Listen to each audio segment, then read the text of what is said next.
While it may be true that age is just a number, we need to understand what the elderly are going through to be able to properly address their needs. The late adulthood stage of development usually begins at the age of 65.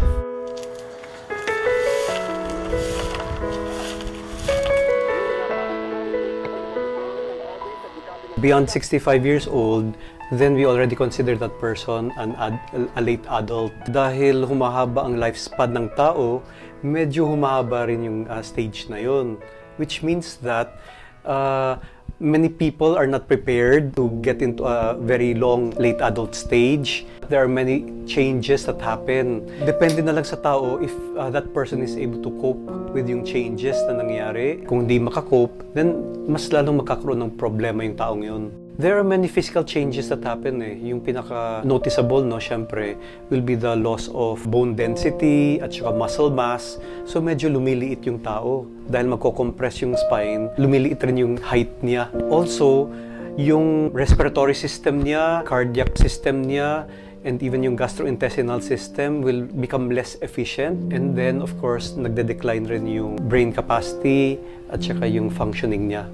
Probably the most feared and most stereotypical problem ng mga elderly would be dementia. Parang nagiging isip bata at kilos bata yung taong yun. Nadi-disorient siya with regards to person, with regards to time, even to place.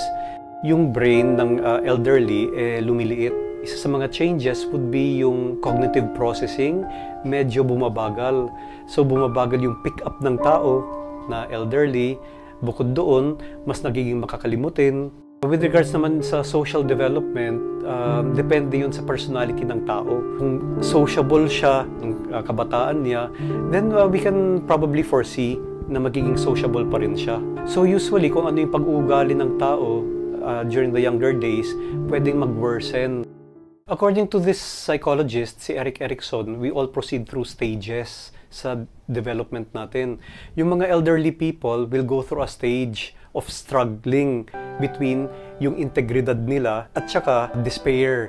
Elderly people know that they're already reaching the end of their life, and then now they're going to have a life review. Nakapag-contribute ba sila sa society, sa sarili nilang family? Nag-grow ba sila as a person? Kasi if they were not successful, then they will get into a despair. Failure pala yung naging buhay nila. So that is the main struggle sa elderly people. Just because they have children and then they have grandchildren, it's already a sense of assurance and achievement that their family line will continue. Because of that, they also feel a bit more comfortable living this life because they know that a part of them is going to be left behind. Anong pinakamaliit na aso? Ano? Kapiraso. The funnest thing about old age is that these elderly people become wise figures na we can learn lessons from. Kasi kahit bumabagal yung pick-up nila, isa namang nai-strengthen is yung broad view ng buhay nila. Most people who are elderly will become spiritual because of fear. After this life, they're going to transition into another life and then they don't know what's going to be there. It gives us a sense na, may pinaghahawakan tayo. All is not lost kasi it can be parang scary not to be holding on to anything eh. So spirituality helps in that sense. Well, I would say that mga Filipino elderly people have a better life than mga Westerners. Because of course, yung mga anak nila and even yung mga grandchildren are able to take care of the elderly. So it's a good thing to be living here in the Philippines if we have a good family system or a good social and support system. Ngayon naman, in modern times, no, for the Filipino, syempre, nandito yung OFW phenomenon. So nasisira yung basic family unit. So now, mas lumalakas yung takot ng mga elderly people. Nakakahiwalay yung mga family members and the elderly feel more isolated. Pagising sa umaga, naaalala ka. Nasasabik ang puso ko na makakita na.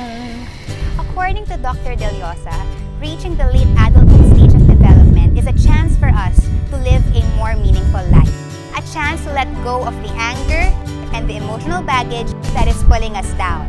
While it may be hard to deal with people undergoing such changes, it is our duty to take care of them, as they were the ones who took care of us when we were